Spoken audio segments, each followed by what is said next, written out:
अल्लाह का तराजू इंसाफ तोलता है, मुजरिम अगर न बोले तो जुर्म बोलता है। वेलकम टू द शो, मैं हूं फिजा सलीम और आप देख रहे हैं प्रोग्राम जुर्म बोलता है। मैंने अपनी बीवी को उसकी रजामंदी से कत्ल किया। इतनी अजीब बात पहले किसी ने कही होगी ना किसी ने सुनी होगी। क्या कत्ल भी कभी रजामंदी से होता है? आप गला दबा रहे और वो खामोशी से बैठी हुई है। हाँ जी। वैसे माँ बेटा बैठे थे, मैं जाके पास बैठी हूँ, धमकी दे दी। इस तस्वीर में नजर आने वाली ये वही बदनसीब औरत नासरा है। शिकायतें दी थी कि ये मुझे टॉर्चर करता है, जिसे किसी और ने नहीं बल्कि उसी के शौहर ने कत्ल किया। रजामंदी से रजामंदी से मारा है? हाँ जी। अच्छा, उसने खुद का मारना? हाँ जी। किस तरह मारा आपने? रुमाल से मारा है। तो उसने खुद का मारा? हमारे सामने बैठे रजामंदी से मारा है। आज मैं ये कह रहा हूँ बाद में रुमाल से उसने कोई छुड़ाने की कोशिश की है? चीखो पुकार की हो, हाथ पांव मारा हो कि मुझे ना मारो, छोड़ दो? नहीं, उसने कुछ नहीं कहा, बस खामोशी से लेट गई। नहीं बैठी थी, बैठे मैंने आप दबा रहे थे और खामोशी से वो अपने मौत को तस्लीम कर रही थी। नहीं, वो बैठी थी ना, मैंने सुबह आराम से मफलर डाला। नहीं, उसने आप गला दबा रहे और वो खामोशी से बैठी हुई है। हाँ जी। मैं मारूंगा उसको बोलो वो अपने खुद ब खुद का मुझे मारो, मैं मारूंगा। देखता हूँ उसके घर वाले मुझे क्या कहते हैं। आप मामू हैं? मैं उसका भाई हूँ बड़ा। जिला व्याड़ के गांव में पेश आने वाले इस लर्जाखेज वाक़े के मरकजी किरदार को आपने देखा, जिसने अपनी बीवी को गला दबाकर मौत के घाट उतार दिया और उसके अहले खाना को कभी खत्म न होने वाले गम में मुब्तला कर दिया।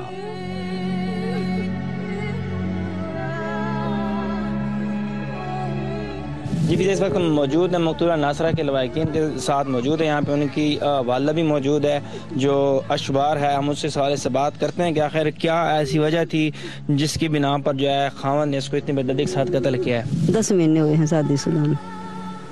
पहले सही था, मांगी भी आप थी। रिश्तेदार थे आपके? रिश्तेदार सके नहीं थे, वैसे अपनी बिरादरी थी। सके में भी बाबे चाचा के नहीं थे। पहले दूसरी 4 साल पहले बड़ी साहब की शादी करी हुई थी, फिर इसके साथ वो मांग ली।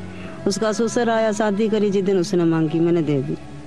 मैंने कोई ना नहीं किया। फिर बाकी मेरी यतीम बच्ची के लिए बड़ी जास्ती हुई है। मैंने एक साल की पाली थी, बहुत औखी।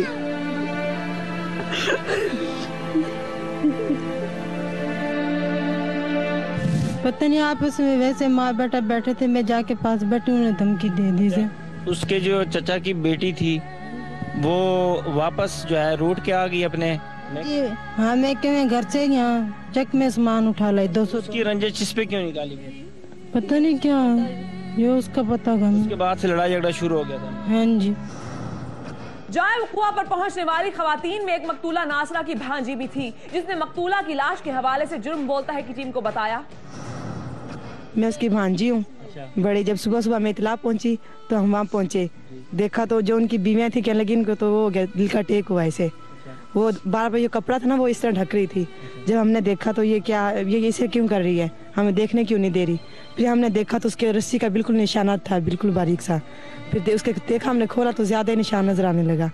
हमने कहा ये तो इसने मारा है। फिर हमने मामूर को इतला दी, बुलाया बाहर से, ये देखे इन्होंने खुद दिल का टेक नहीं हुआ इसे, इन्होंने खुद की वो की, इसने गला दबाया इसका। इस तस्वीर में नजर आने वाली ये वही बदनसीब औरत नासरा है, जिसे किसी और ने नहीं बल्कि उसी के शौहर ने कत्ल किया। गर्दन पर नजर आने वाला निशान पेश आने वाले दर्दनाक वाक़े की कहानी अस खुद बयान कर रहा है। दुपट्टा उठा के देखा तो उस पर निशानात पाए गए। तब उन्होंने जो है पुलिस से रुजू किया और अपने भाइयों को फ़ोन किया कि यहाँ पे तो कुछ और वाक़या है। हमारे साथ उनके भाई भी मौजूद हैं, मुझसे उनसे भी सवाल से बात करते हैं कि आखिर क्या रंजिश थी इनकी आपस में, क्या जो है वजह थी। क्या नाम है आपका? मेरा नाम जी मोहम्मद जाफर। अच्छा जाफिर, ये बताएंगे जब आप कितने अर्सा पहले आपने बहन की शादी करवाई थी? 9 माह पहले तकरीबन। अच्छा, उसके तो कहीं शिकायत आई हो उसके खान की तरफ से आपको क्या आपकी बहन हमारे साथ लड़ती है, कोई और लड़ाई झगड़ा, कोई खानदानी कोई और रंजिश? तभी उसने मुझे 2 शिकायतें दी थी, मैंने उसको समझाया था। मेरी हमशीरा ने शिकायतें दी थी कि ये मुझे टॉर्चर करता है। अच्छा, 2 दफ़ा का उसने कहा था, मैंने उसको समझाया, उसकी वालदों को भी बताया मैंने। अच्छा, पहले भी यही टॉर्चर करता था? टॉर्चर करता था वो, शादी की यानी कि फौरन 3 माह बाद मुझे खबर मिली थी। इस कातिल ने भी वही बहाना घड़ा जो छुटकारा हासिल करने के लिए अपनी बीवियों को कत्ल करने वाले अक्सर शौहर बनाते हैं। जी हाँ, वही पुराना घिसा पीटा रात के वो बदचलन थी। वो उनके जायज़ ताल्लुकात थे, पहले भी मंगनी से पहले भी जायज़ ताल्लुकात थे। उसके बाद हम यतीम आदमी, हम मेरा वाल से ही फौत, उसका वाल से ही फौत था। फिर भी इनसे मुआहदा किया है, चलो कोई नहीं यार, गरीब आदमी, तुम भी गरीब आदमी, हम भी गरीब आदमी हैं, इज्जत का मामला है, अच्छा शादी कर लेते हैं। मेरी लव मैरिज है, मैंने पसंद की शादी की। मंगनी से पहले पता था कि वो ठीक नहीं है? नहीं, मंगनी से पहले नहीं पता था। क्यों मंगनी नहीं कर रहे थे जब आपको घर वाले ने कहा कि आप? मंगनी से पहले नहीं पता, मंगनी जब हो गई थी उसके वक्त पता चला। मंगनी के बाद पता चला। कत्ल वाली रात क्या हुआ था, जुर्म बोलता है की टीम के नुमाइंदे ने जब मुलजिम से इस बारे में पूछा तो उसने बताया, नहीं लड़ाई कोई नहीं, यही बातें हो रही थी। वो कह रही थी मुझे घर जाना है। अच्छा। मैं कहा अभी सब्र करो, अभी नहीं जाना घर। मेरी वालदा साहब मेरी कोई शादी में इधर सिंध में हमारे रिश्तेदार रहते हैं, तो वो आ जाएगी, उसके बाद आप चले। वो कहते नहीं मैंने जाना है। मैं खैर है, भला मैंने किससे मिलना है? मैं कहा चलो ठीक है, मिलना तब चले जाएंगे। हाँ, मैं वो नाम नहीं बताया ना, मैं किससे मिल आदमी का आदमी से मिलना। हाँ, किसी से मिल। तो ऐसे और कोई भी नहीं बताती कि अपने खान को ये कह दे कि मैंने किससे मिलना है। मिलना है हमने, ये गलत बयान नहीं कर रहा, कभी नहीं कहती वो। नहीं, जो मैं सही से बात बता। ठीक है। हाँ जी। फिर उसके बाद उन्होंने कहा अभी तो भी मैं तो तू उसको आदमी जिस आदमी मेरे को उसका नाम बताया था, तो क्या नाम नहीं बता दी, जो कुछ करना आपने कर लो। अच्छा। फिर मुझे मारना तो मुझे मार दो, मैं उस आदमी का नाम नहीं बता दिया। नासरा कत्ल केस के हवाले से जब जुर्म बोलता है की टीम ने मुताल्लिका थाने की SHO से बात की तो उन्होंने कहा, मुझे 9:30 बजे फोन आया किसी अननोन नंबर से कि एक लड़की फौत हो गई है इत्तफाकिया, तो उसके गले पे निशान आता है। मैं फौरी तौर पे मौके पे पहुंचा हूँ। मौके पे जाके मैंने खुद उसका मुलाजा किया तो वाकई निशानात थे। फिर वो मैंने पूछा वो किस कमरे में सोई थी। मैं कमरे में गया तो कमरे में चूड़ियाँ टूटी हुई नज़र आई। मुझे शक पड़ा कि वाकई इसको किसी ने मारा है, खामन ने या जिसने मारा है। तो मैं फौरी तौर पे फिर उसका मुलाजा किया। मुलाजा करने के बाद उसको अलहदा ले गया, उसके खामद को। उसको मैं अच्छी तरह समझाया और मैं टेक्निकल सवाल किए तो वो मान गया कि ये मेरा कहना नहीं मानती थी, गलत है और मेरे माँ बाप को गाली निकालती थी, इसलिए मैंने उसको ये गला दबा के, दुपट्टे से गला दबा के मारा है। क्या अच्छा हो कि शक करने वाले शौहर कत्ल करने और कानून को हाथ में लेने से पहले इस रिश्ते से ही किनारा कर लें जो उन्हें जेल की सलाखों के पीछे और किसी की माँ, किसी की बेटी और किसी की बहन को कब्र तक ले जाए। ब्रेक के बाद देखें कौन है वो मुसल्लह अफराद जो भरे बाजारों में घुसते हैं, ताजरों को उठाते हैं और गायब हो जाते हैं।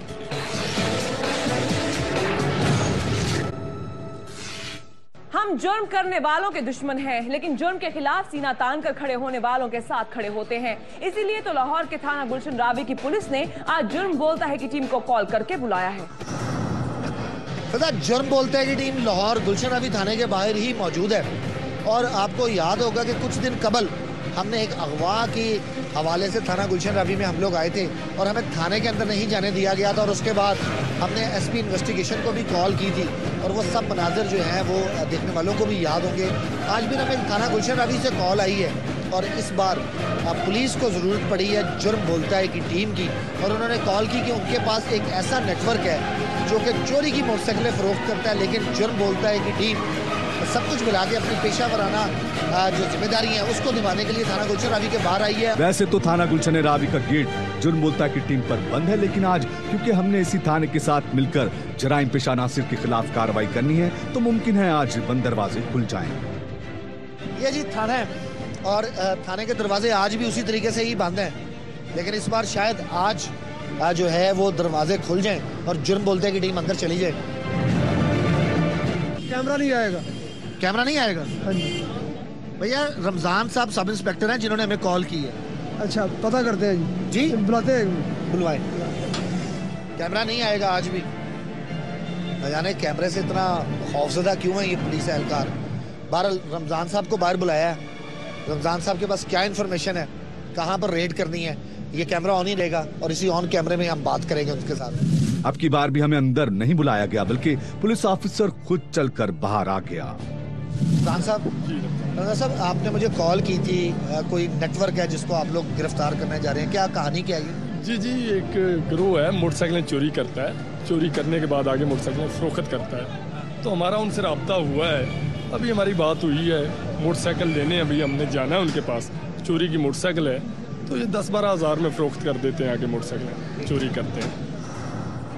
इस पुलिस अफसर के जज्बे को देखकर जुर्म बोलता है कि टीम ने सारे शिकवे शिकायत एक तरफ रखते हुए पुलिस की मदद करने का फैसला किया, क्योंकि जुर्म के खिलाफ जंग सिर्फ कानून नाफिज करने वाले इदारों की नहीं, हम सबकी है। सब इंस्पेक्टर रमजान जो है वो चोरों से डील करने के लिए जाने वाले हैं और ये जो है जुर्म बोलता है कि टीम इनको दूर से शूट करेगी। इन्हें एक माइक लगा दिया जाएगा ताकि इनकी जो भी कन्वर्सेशन हो उनके साथ वो रिकॉर्ड भी होती रहे और दूर से कैमरा इनको शूट भी करता रहे।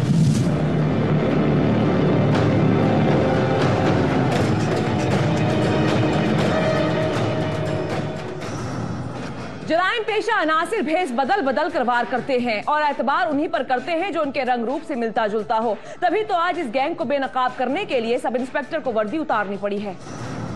क्या हाल है, ठीक हो?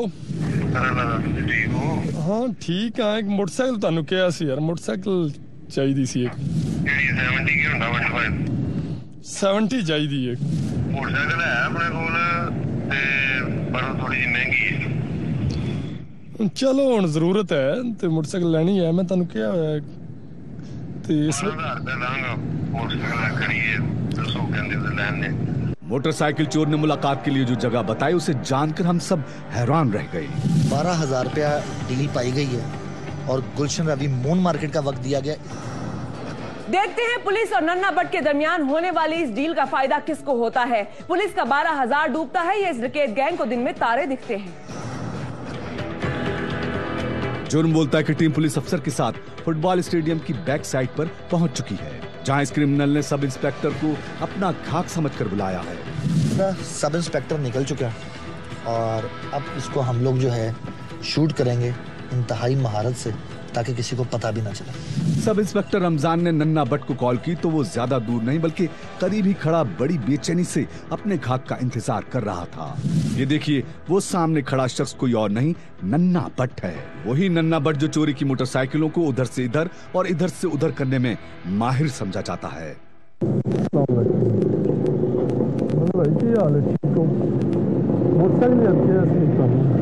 घात का तारुफ हो जाने के बाद मोटरसाइकिल चोर गैंग के इस कारिंदे ने वक्त जाया की बगैर फौरी तौर पर पैसे तलब किए। पैसे लेके 12,000 पूरा 12,000 रियायत नहीं करोगे? नहीं, मोटरसाइकिल ही बड़ी फिट हैगी है, नवी मोटरसाइकिल है फ्लाइट फोर। अच्छा, केड़ी मोटरसाइकिल मैंने जरा दिखा दो। है मेरी बैग। अच्छा है मोटरसाइकिल है, ठीक है। सब इंस्पेक्टर मोटरसाइकिल हासिल करने के बाद यहाँ से निकल चुका है। अब अगला प्लान किया जाएगा कि इस नेटवर्क को पकड़ना कैसे है। डाकुओं, लुटेरों और राहगीरों को पैसे की लालच हमेशा अंधा कर देती है और आंखों पर बंधी लालच की इस पट्टी ने नन्ना भट्ट को यह देखने का मौका ही ना दिया कि उसके सामने खड़ा कोई और नहीं बल्कि एक पुलिस अफसर है और यूं इस गैंग के गिर्द घेरा तंग हो गया। जी फिजा, ये मोटरसाइकिल हासिल कर ली गई है और इसकी नंबर प्लेट कोई नहीं है। नंबर प्लेटें उतारी हुई है, चोरी की ये मोटरसाइकिल है। टैंकी टापे भी नहीं है, मोटरसाइकिल के टापे नहीं है। ये सिर्फ एक मोटरसाइकिल नहीं, ना जाने इस गैंग के पास अभी कितनी चोरी की मोटरसाइकिलें खड़ी हैं। क्योंकि जब पुलिस अफसर ने नन्ना भट्ट से एक और मोटरसाइकिल की खरीदारी की बात की तो उसने बड़े एतमाद से कहा कि आधे घंटे के बाद कॉल करके आप चाहें तो दूसरी मोटरसाइकिल भी खरीद सकते हैं। हम इस पर जरा प्लान कर लें कि अगली मोटरसाइकिल के लिए अगला दोस्त कौन है, तो इनके साथ मैं भी जाऊंगा। सर, आप पुलिस को भी कॉल कर दें। लेकिन कर रहे हैं जी, इसीलिए अब उनको देख लिया है मैंने और अब जो हमारे बैकअप पे पुलिस होगी, दूसरी मोटरसाइकिल जब लेने जाएंगे हम तो इस बंदे को हम इंशाल्लाह मोटरसाइकिल समेत मौके पे गिरफ्तार करेंगे। जब दूसरी मोटरसाइकिल की खरीदारी के लिए सब इंस्पेक्टर ने नन्ना भट्ट को कॉल मिलाई तो वो मोटरसाइकिल देने के लिए राजी तो हो गया, लेकिन न जाने उससे क्या भनक पड़ी कि उसने अब की बार खुदा ने से इनकार कर दिया। अच्छा, लड़का मैं भेज देना, 12,000 रुपए दे के मोटरसाइकिल ले लो। चोरी की दूसरी मोटरसाइकिल की खरीदारी से पहले अब की बार पुलिस ने मुल्जिमान को रंगे हाथों पकड़ने के लिए पूरी तैयारी कर ली, क्योंकि इस गैंग का एक रुकन भी पकड़े जाने का मतलब ये था कि पुलिस को एक ऐसी कड़ी मिल जाएगी जो पूरी चेन तक पहुंचाएगी। अब की बार प्लान के मुताबिक सब इंस्पेक्टर के साथ हमारा रिपोर्टर भी मोटरसाइकिल पर सवार होकर मतलूबा जगह की तरफ रवाना हो गया। दूसरी तरफ पुलिस पार्टी को भी कॉल कर दी गई। बासा मोड़ ते मेरी गल हो गई है, मोटरसाइकिल चोर जिहड़े आए ने मोटरसाइकिल लेके आ रहे ने, वो बल्कि पहुंच गए। इत्थों नजदीक ही बासा मोड़ है, तुसी मोड़ ते टर्न लेके खड़े हो जाने। बंदा मोटरसाइकिल लेके आएगा, मैं उन्हें पैसे दे के मोटरसाइकिल उन्हें को लैनी है, नाल ही बंदे नूं मैं फड़ लाना।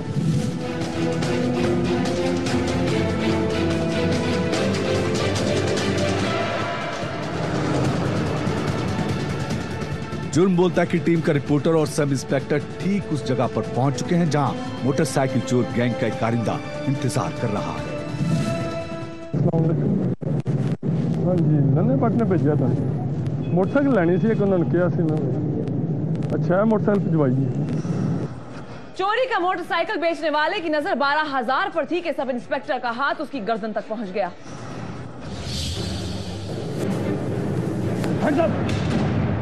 इस शख्स को जो है हिरासत में लिया गया जी पुलिस की जानिब से। ये इस शख्स को जिसको हिरासत में लिया गया, ये पिस्टल भी इसके पास है और ये पिस्टल इसके पास लोडेड गन है। क्या नाम है तुम्हारा? साकिब सर। साकिब, ये मोटरसाइकिल कहाँ से चोरी की हुई है? जनाब ये अक्सा पुलिस के पास। बैकअप पे सर जो पुलिस है उसको काइंडली जरा बुला लें, क्योंकि इस शख्स के साथ आगे पीछे अगर कोई शख्स हो सकता है इसको फॉलो करने के लिए या इसके बैकअप के लिए, क्योंकि खतरा भी अपनी जगह पर मौजूद था कि चोरी की मोटरसाइकिल बेचने वाला ये शख्स अकेला नहीं हो सकता, बल्कि उसके कुछ और साथी यकीनी तौर पर उसके आसपास उसकी हिफाजत पर मामूल होंगे। इसलिए फौरी तौर पर पुलिस पार्टी को इत्तला दी गई और फिर बस चंद दमों में ही पुलिस की मोबाइल मौके पर पहुंच गई। वो पुलिस आ गई है जी, वो पुलिस आ गई है। ये एक शख्स जो कि यहाँ से पकड़ा गया है, इसके अलावा इस शख्स के साथ दीगर कितने लोग हैं, कितने लोग इसके साथ मौजूद और हैं। बता साहब, इसके साथ एक और शख्स है जिसके बारे में इसने बोला है।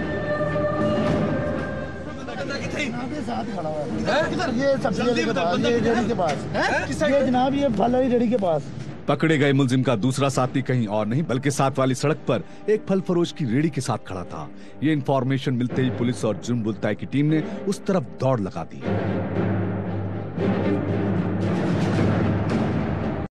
रेडी तो आ गई है, किधर है? ये पीछे पीछे पीछे पीछे पीछे पीछे पीछे पीछे पीछे ये था। और आगे आगे जाने के लिए ये इसका साथी था तीसरा। पिस्टल इससे भी बरामद हुआ है और ये उसके फॉलो पर था और अपने आप को छुपा के बैठा था इस बड़ी गाड़ी के लिए कि शायद ये इस तरह बच जाएगा गाड़ी आगे जाते हुए। इस डकैत गैंग के 2 साथियों की गिरफ्तारी के बाद उन्हें फौरी तौर पर जहां थाने मुंतकिल किया गया, वहीं सब इंस्पेक्टर ने इस कामयाब कार्रवाई की इत्तला अपने अफसरान को भी दी, क्योंकि अफसरान भी लम्हा बा लम्हा कार्रवाई की खबर ले रहे थे। जी सर, रेड कामयाब हो गया है। 2 बंदे पकड़े गए हैं नन्ना भट्ट गैंग के। नन्ना भट्ट खुद तो शायद कहीं दाएं बाएं करीबी था, उसे पता चल गया, फरार होने में कामयाब हो गया है। लेकिन 2 बंदे पकड़े गए हैं और 2 मोटरसाइकिलें बरामद हुई हैं। दोनों बंदों के पास पिस्टल थे, मुसल्ला थे, जो मौके से पिस्टल बरामद हुए हैं। दोनों बंदों को और मोटरसाइकिलों लेके हम थाने आ रहे हैं। मजीद फिर नन्ना भट्ट की गिरफ्तारी के लिए जी प्लान बनाया जाएगा। पुलिस मुल्जिमान को लेकर थाने पहुंच चुकी है, लेकिन थाने पहुंचकर जुर्म बोलता है कि टीम पर एक और इंकशाफ हुआ कि ये कोई छोटा मोटा गैंग नहीं था और छापामार टीम बाल बाल बची है। एक बार फिर से थाना गुलशन रवि के बाहर मौजूद हैं। क्या ये दरवाजे खुलेंगे या नहीं खुलेंगे? और अब की बार थाना गुलशन रावी का बंद दरवाजा आखिर जुर्म बोलता है कि टीम पर खोल ही दिया गया। पुलिस अंदर पहुंच चुकी है, अब इनसे इंटेरोगेशन होगी और उस इंटेरोगेशन के लिए हम लोग पुलिस को ये वक्त जरूर देंगे कि ये ऑफ कैमरा उनसे तफ्तीश कर लें, ताकि अगर कहीं नन्ना भट्ट पकड़ा जाता है तो वो तीसरा छापा मारा जाए, ताकि नन्हे भट्ट की भी गिरफ्तारी अमल में लाए। लीजिए, तफ्तीश मुकम्मल हो गई। पकड़े गए मुल्जिमान सिर्फ मोटरसाइकिल ही चोरी नहीं करते, डकैती और कत्ल की वारदातों में भी मुलविस हैं। रमजान साहब, क्या इंकिशाफ है? ये जी काफी पुराना गैंग है, 4-5 साल से ये मुतहर्रिक है। तो इन्होंने अभी बताया है कि मोटरसाइकिल गुलशन रावी F ब्लॉक से मोटरसाइकिल इन्होंने चोरी की थी। गैराज के अंदर रात को मोटरसाइकिल खड़ी थी। इनकी दीदा दलेरी देखें, गैराज का ताला तोड़ के घर के अंदर से मोटरसाइकिल चोरी की है। उसके अलावा मस्जिद मोहम्मदिया रिजविया है हमारे इलाके में, मस्जिद के बाहर मोटरसाइकिल खड़ी करके नमाजी नमाज पढ़ने गया है तो इन्होंने मोटरसाइकिल चोरी कर ली है। इसी तरह वादत कॉलोनी का G ब्लॉक है, इलाका थाना वादत कॉलोनी, वहाँ से इन्होंने एक मोटरसाइकिल चोरी की थी। जो 2 मोटरसाइकिलें तो हमने मौके पे इनसे खरीदी थी, बरामद हो गई हैं। दोनों बंदों से वेपन भी बरामद हुआ है। ये इतने नाजायज है असला, ये नाजायज असला है, वारदातियाँ हैं, ये ज़ाहिर लाइसेंस तो नहीं बनवाते, नाजायज असला है। और उनकी दीदा दलेरी देखें कि 3-4 साल कबल इन्होंने इंकशाफ किया है कि इनका जो सरगुना है नन्ना भट्ट, ये वारदात कर रहे थे गन पॉइंट पे, जेवरात वगैरह छीन रहे थे औरत से। इन्होंने जब जेवरात उतरवा रहे थे तो उसके मियाँ ने मजामत की है, तो इन्होंने दौरान डकैती एक बंदा मार दिया था, उस पर सीधा फायर किया और बंदे को उधर मार के फरार हो गए। इनके नाम क्या क्या है? इन्होंने नाम क्या क्या बताएंगे? एक जी अफजाल उर्फ जियाला है और दूसरा जाहिद, एक जाहिद है, एक नन्ना भट्ट। नन्ना भट्ट जो है वो फरार हो चुका है, अफजाल उर्फ जियाला पकड़ा गया है। पकड़े गए एक मुलजिम साकिब ने बताया कि जब वो मोटरसाइकिल लेकर आए तो नन्ना भट्ट भी उनके साथ था और ऐन मुमकिन था कि अगर आप लोग उसे पकड़ने की कोशिश करते तो वह आप लोगों पर सीधी फायरिंग कर देता। नन्ना भट्ट जनाब वो सादी फल वाली रेडी के पास खड़ा हुआ था। किस चीज़ पे? उसके पास राइफल भी थी चलने वाली। वो शुक्र है आपने रोका नहीं, तो वहाँ पे पुलिस पे वो गोली चला देता। लिहाजा वो यहाँ पे बहुत मुश्किल है कि रुकेगा यहाँ पे। कहाँ जाएगा वो? सिंध से दूर ही निकल जाएगा कहीं। और ये है वो दूसरा मुलजिम जो उन्हें बैकअप दे रहा था, लेकिन कानून के सामने अपना आप भी नहीं बचा सका। उस मसले के पास तुम क्या कर रहे थे? तुम इसके फॉलोअप पे थे, इसके बैकअप पे थे, या तुम किस तरह पकड़े गए? तुम्हें तो हम लोग तो आगे निकल गए। सर मैं इनके बैकअप पे था, मैं वो नन्हे भट्ट के साथ, वो मुझे कह भी रहा था कि गाड़ी में आ जाओ, बस मैं सर उसकी तरफ जाने वाला था, लेकिन इसी कश्मकश में ना बस मैं देख रहा था कि ये पुलिस आ गई है, तो मैं इधर उधर होने की कोशिश कर रहा था। इतने में मुझे भी आगे उन्होंने पकड़ लिया। पिस्तौल तुम्हारे हाथ में था? हाँ जी, पिस्तौल लोड था? था, लोड था। तुमने कितनी वारदातें की? मैं सर सारी वारदातों में इनके सामने लगा। कत्ल की वारदात में भी थी? जी। कत्ल की वारदात में भी था? तुम भी थे? मैं भी था। गोली किसने चलाई थी? नन्ने ने। मौके से नन्ना भट्ट फरार हो गया, ये 2 लोग पकड़े गए और इन 2 में से एक को वो अपने पास बुलाता रहा, लेकिन जो है खुशकिस्मती हमारी कि इसको पुलिस कांस्टेबल ने जो है देख लिया और बर वक्त कार्रवाई की। नहीं तो जिस तरह इसकी लोड थी गन, ये गोली भी चला सकता था। मैं और सब इंस्पेक्टर साहब आगे चले गए थे, लेकिन जो है जब वापस भागे हैं तो ये शख्स भी पकड़ा गया, ये भी पकड़ा गया, और इनसे जो रिकवर्ड हुई हैं मोटरसाइकिलें और जो वारदातें अभी इन्होंने फौरी तौर पर इब्तदा हुई है, देखना ये है कि थाना गुलशन रवी में और कितने इंकशाफ करते हैं ये लोग, और इलाके के अंदर अब राहजनी और डकैती की वारदातों में कमी आती है या नहीं। जुर्म के खिलाफ हमारी ये जंग जारी रहेगी और जुर्म के खात्मे के लिए हमें कोई भी कहीं से भी पुकारेगा, हम उसकी आवाज बनेंगे। याद रहे, जुर्म करने वाला किसी का दोस्त नहीं, वो आपका, कानून का, हम सब का मुजरिम है, और मुजरिम का ठिकाना गलियां और बाजार नहीं, जेल खाना है। ब्रेक के बाद देखिए, वुरसा तदफीन में मसरूफ डाकू घर का सफाया कर गए। परेशान हैं, किसी को समझ नहीं आ रही कि किसके दरवाजे पर दस्तक दें, किसको जिंदगी के बदन पर लगी हालात की ज़रबे दिखाएं। शहरियों के जान माल दाव पर लगे हैं, लेकिन काली वर्दी वालों को कोई फिक्र नहीं। कोई लुटता है तो लुट जाए, कोई मरता है तो मर जाए।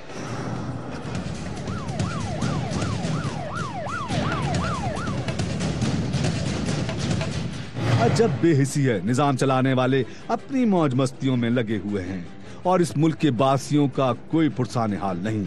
जहां दूसरा इदारा तबाही के दहाने पर है, वहीं महकमा पुलिस की आला कारकर्दगी तो सब पर आया है।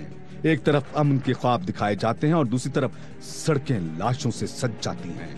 एक तरफ जराइम पेशा नासिर को नकेल डालने के फलक शगाफ नारे बुलंद होते हैं, तो दूसरी तरफ हर दूसरे शहर में डाकू के सताए सड़कों पर सरापाई एहतजाज दिखाई देते हैं।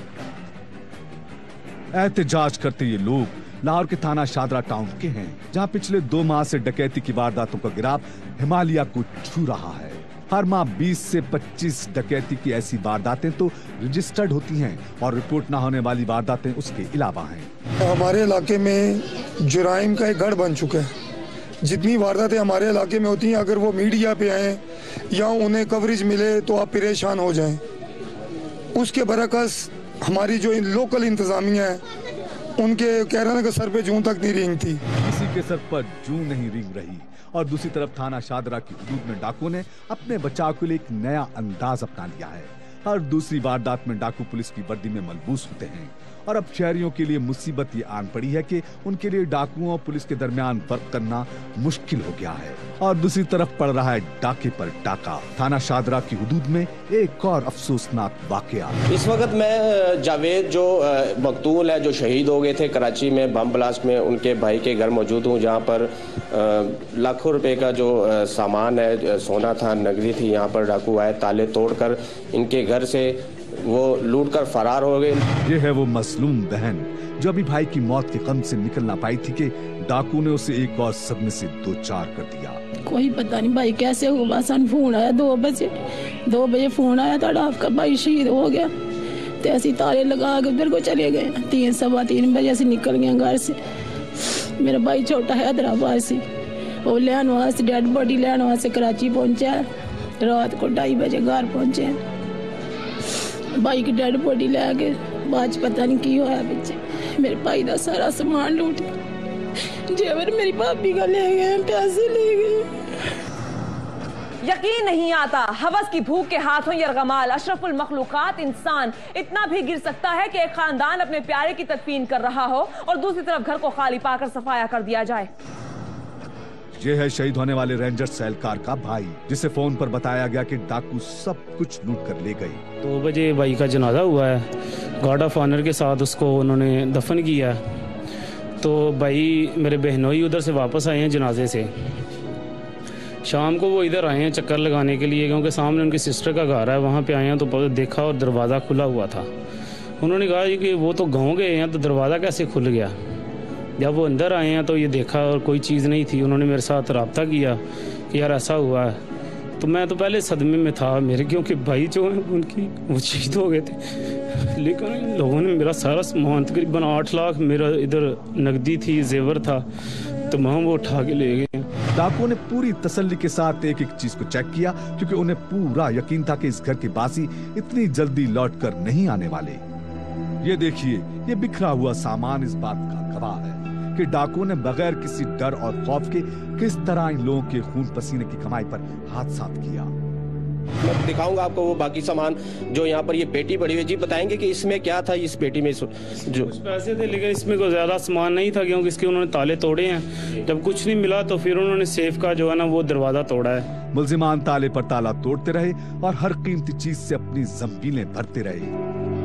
इस बॉक्स में इनका कहना कि सोना और जो नकदी थी यहाँ पर वो लूट ली गई। इसके पहले ताले तोड़े, उसके बाद इसमें इसका सफाया किया। डाकुओं के हाथ जो लगा वो उठा कर ले गए। एक जवान की मौत, ऊपर से घर में डाका, जिंदगी भर की जमा पूंजी से महरूमी। बहुत मुश्किल है इस घर के बासियों के लिए अपना आप संभालना, लेकिन कोई नहीं आया दिलासा देने, कोई नहीं आया जख्मों पर मरहम रखने। मेरी वज़ीर आला, वज़ीर आज़म, चीफ जस्टिस से अपील है कि मुझे इंसाफ दिलाया जाए। और अभी तक FIR तो हो गई है, लेकिन इधर कोई बंदा पुलिस का जो है वो मौका देखने भी यहाँ भी नहीं आया। डूब मरने का मकाम है मकामी पुलिस के लिए। थाना शादरा टाउन के अफसरान से इतना भी नहीं हो सका कि आकर क्राइम सीन का जायजा ही ले जाते, कोई झूठी तसल्ली ही दे देते। पुलिस की इस बेइज्जती पर अहले मोहल्ला इस मजलूम खानदान के साथ उठ खड़े हुए हैं और एहतजाज जारी है। इन लोगों की फरियाद सुनकर जुर्म बोलता है कि टीम जब थाना शादरा टाउन पहुंची तो हस्बे मामूल कोई भी जिम्मेदार अफसर थाने में मौजूद नहीं था। ना हमें यहाँ पर SHO मिला थाने में, और ना ही हमें यहाँ पे मुतलका जो तफ्तीशी है वो मिला है।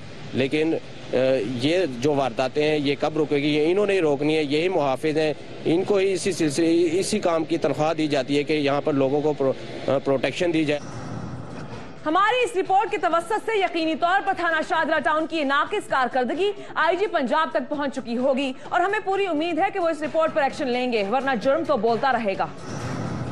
अनाह, जिद और इंतकामी रवैया, ये वो रुझानात हैं जो माशरे के किसी भी फर्द को जुर्म की जानिब रागिब करते हैं और फिर उनके हाथों यरगमाल बना कोई शख्स ऐसा इंतहाई कदम उठाने पर मजबूर हो जाता है कि जुर्म बोल पड़ता है। इसी के साथ ही हमारा आज का प्रोग्राम इख्तिताम को पहुंचा। किसी भी जुर्म के बारे में आगाह करने के लिए आप हमें कॉल कर सकते हैं 0323222899 पर। हमारा ईमेल एड्रेस नोट कर लीजिए jbh@airnews.tv। आप हमें फेसबुक पर भी ज्वाइन कर सकते हैं। जुर्म बोलता है विद फिजा सलीम। अपनी होस्ट फिजा सलीम को दीजिए इजाजत, लेकिन देखना ना भूलिएगा जुर्म बोलता है। अल्लाह निगहबान।